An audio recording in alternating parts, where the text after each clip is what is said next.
Hi friends, Angel അവരുടെ പുതിയൊരു വീഡിയോയിലേക്ക് എല്ലാവർക്കും സ്വാഗതം. ഇത് നമുക്കൊരു കുറച്ച് ബേഡുകളാണ് സെയിലിങ്ങിലുണ്ട്. കുറച്ച് ഫിഷർ വെറൈറ്റിയില്ല ബേഡുകൾ, അതുപോലെ തന്നെ ഒരു പീസ് മാവോ കോളർ മാസ്ക്, അങ്ങനെ കുറച്ച് ബേഡുകൾ സെയിലിംഗ് ഉണ്ട്. അതിൽ ഫിഷർ വെറൈറ്റി ബേഡുകളെല്ലാം മെയിൽ ബേഡുകളാണ്. വിത്ത് DNA അഡൽട്ട് ബേഡാണ്. ഏകദേശം 10 മാസം ഏജ് ആയിട്ടുള്ള ബേഡുകളാണ്. അതിലൊരു പേരുണ്ട്, lutino fisher into lutino split. അതിൻ്റെ വീഡിയോ ഇതിൻ്റെ കൂടെ തന്നെ ഞാൻ ആഡ് ചെയ്തിട്ടുണ്ട്.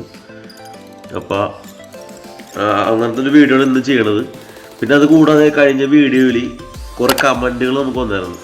അതിൽ 1-2 കമൻറ്റുകൾ നമ്മൾ നോട്ട് ചെയ്തായിരുന്നു. അത് വേറെ ഒന്നല്ല, അവർ ചോദിച്ച ചോദ്യം എന്ന് വെച്ചാൽ ബേഡുകൾ എഗ്ഗ് ചെയ്ത് കഴിഞ്ഞാൽ 5 എഗ്ഗ് ചെയ്ത് കഴിഞ്ഞ് പിന്നീട് നമ്മൾ മാറ്റി വെച്ചതിന് ശേഷം പിന്നീട് അവർ എഗ്ഗ് ചെയ്താൽ എന്ത് ചെയ്യുന്നു. അതിന് ചെയ്യാൻ പറ്റിയ കാര്യം, നമുക്ക് അധികം പേറുകളുണ്ടെങ്കിൽ വീണ്ടും നമ്മൾ ഒരു 5 പേരിന് ആദ്യം കയറ്റി വീണ്ടും നമ്മൾ ഒരു 3-4 പേരായിട്ട് നമുക്ക് കയറ്റി കൊടുത്തിട്ടുണ്ടെങ്കിൽ അവർക്ക് ആ എഗ്ഗ് എടുത്ത് വെക്കാൻ പറ്റും.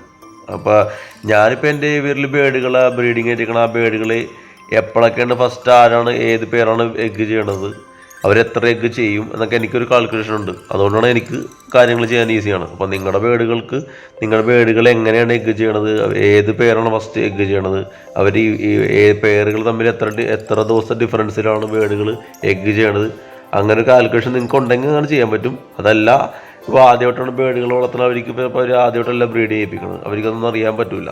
അപ്പോൾ ആ ടൈമിൽ ചെയ്യാൻ പറ്റുക എന്ന് വെച്ചാൽ മാക്സിമം നമുക്ക് ചെയ്യാൻ പറ്റണത് ഒരു ഉള്ള ഫെർട്ടിലിറ്റി ഉള്ള എഗ്ഗുകൾ വെച്ച ശേഷം ഫെർട്ടിലിറ്റി ഇല്ലാത്ത എഗ്ഗുകൾ എടുത്ത് മാറ്റുക.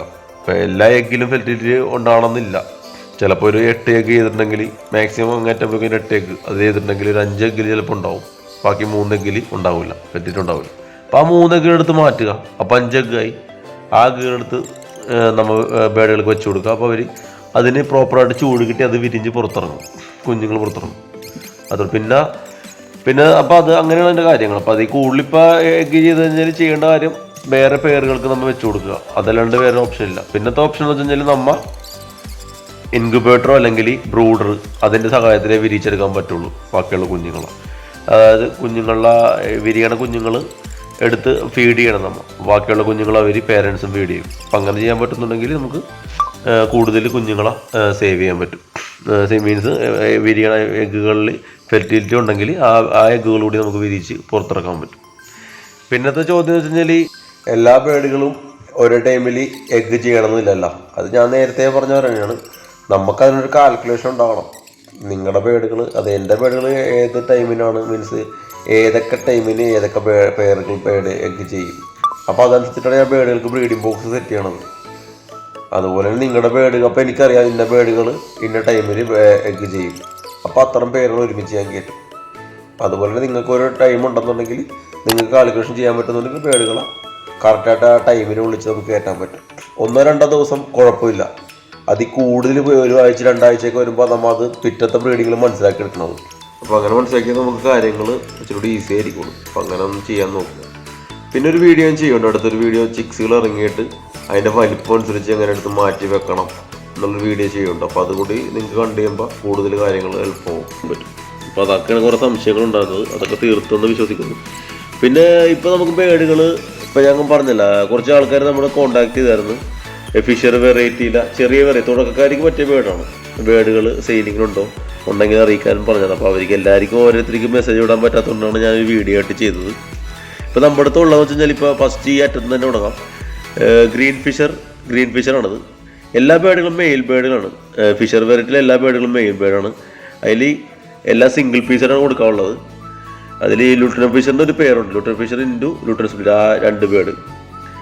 അതിൻ്റെ വീഡിയോ സെപ്പറേറ്റ് ഇതിൻ്റെ കൂടെ തന്നെ ഞാൻ ആഡ് ചെയ്ത് തരാം, മനസ്സിലാവുന്നു. ഇപ്പോൾ ആയിരിക്കണം ആ ബേഡ് ഉണ്ട് ലുട്ടിനോ ഫിഷർ, അതിൻ്റെ കൂടെ തന്നെ ഒരു ലുട്ടിനോ സ്പ്ലിറ്റ്, അത് പേരാണത്, അതൊരു ബേഡ്.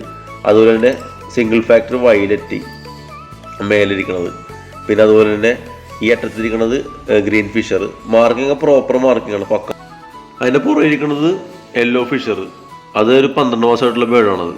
പിന്നെ അതിൻ്റെ പുറകെ ഇരിക്കുന്നത് മാവോ മാസ്ക്, കോളർ മാസ്ക്.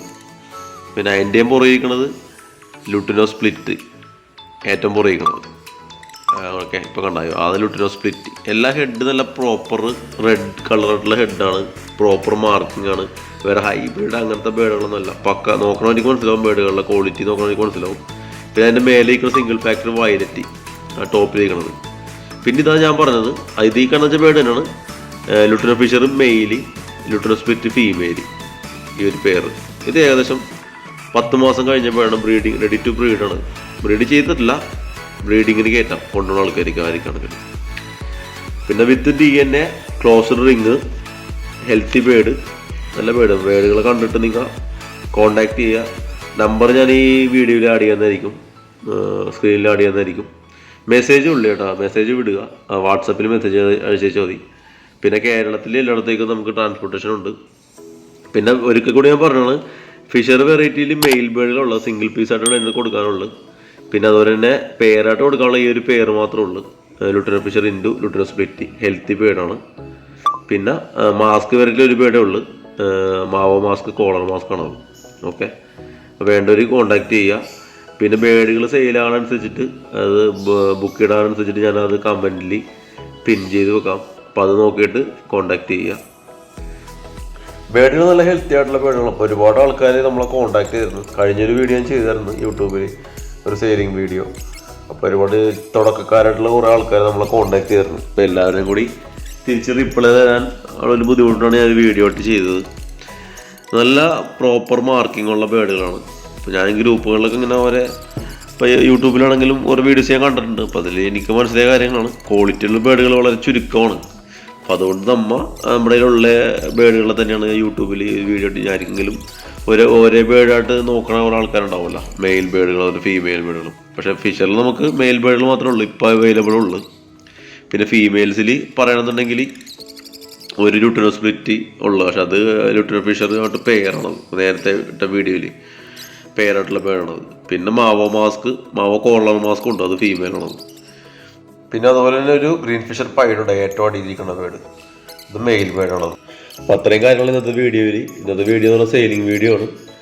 അപ്പോൾ നോക്കിയിട്ട് നിങ്ങൾ ബേഡുകളെ ഒന്ന് വാച്ച് ചെയ്തിട്ട് കോണ്ടാക്ട് ചെയ്യുക. സിംഗിൾ പീസായിട്ടുള്ള ബേഡുകളാണ് ഏറ്റവും കൂടുതൽ ഉള്ളത്.